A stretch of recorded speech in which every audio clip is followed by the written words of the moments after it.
Há poucos dias, meu irmão, de 41 anos, sem comorbidade, teve um infarto fulminante e desencarnou, deixando um bebê de 5 meses.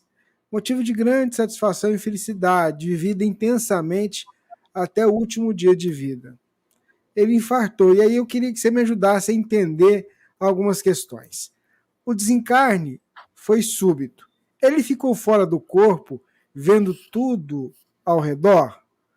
Qual palavra o Jorge poderia dar para minha mãe, que teve controle emocional, mas que está muito triste com a morte do filho?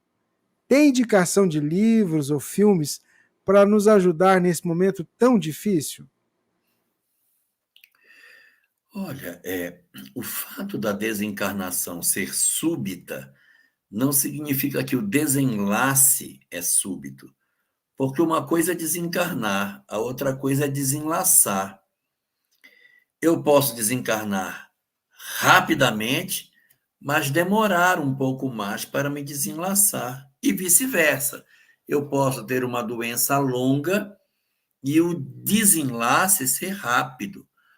Quais são os fatores que facilitam com que o espírito mais prontamente se desembarace? São quatro. Está no capítulo 1º da segunda parte do livro Céu e o Inferno. A idade, quanto mais idoso, tem uma tendência pequena de se desembaraçar mais rápido. O gênero da morte também facilita, desencarnações mais lentas facilitam, desencarnações mais rápidas podem tomar a pessoa de surpresa, mas também é fraco, ou seja, seu irmão estaria incluído nesses dois, né? Jovem, 40 anos, e rapidamente. Mas tem um terceiro fator, que é um fator que sobrepõe os outros dois, que é o conhecimento espiritual. Se ele tem conhecimento espiritual, existe mais possibilidade de que ele rapidamente se desembarace. Rapidamente. E há um fator soberano que se sobrepõe a todos os outros. Todos os outros.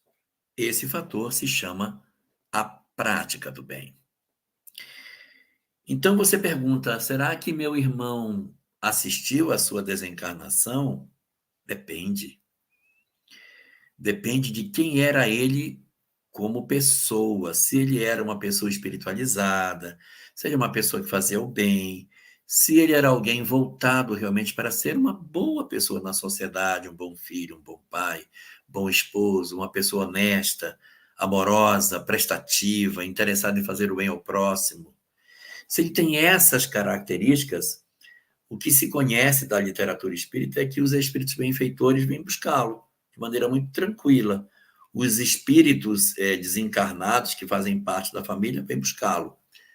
Ah, mas foi muito rápida a desencarnação para nós, mas para os mentores não foi. Já se sabia que isso iria acontecer, então o que acontece? Eles já se programam antes. Na hora que acontece o chamado desencarnação brusca, uma coisa fulminante, que ele teve uma morte súbita, é súbita para nós, mas os mentores estão ali para recepcionar, dizer, fica tranquilo, nós somos os teus amigos, lembra de nós que desencarnamos antes? Estamos aqui para receber você. E para a sua mãe, o que a gente pode dizer? O que nós podemos dizer é que a gente, quando desencarna, não fica sozinho.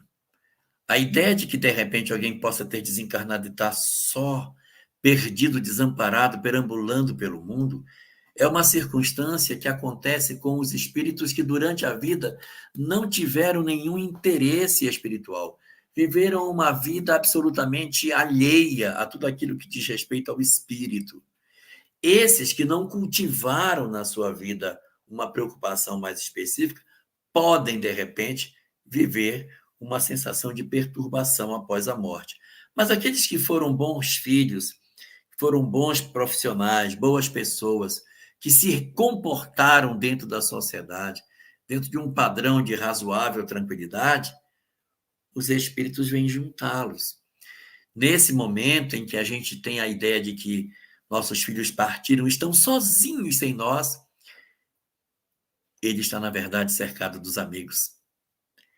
que estão celebrando o retorno dele para a vida verdadeira, para readaptá-lo à vida maior e facilitar a reinserção dele nessa realidade que não é nova, uma realidade bastante antiga para nós, mas que o esquecimento do passado dificulta que a gente lembre de maneira mais efetiva.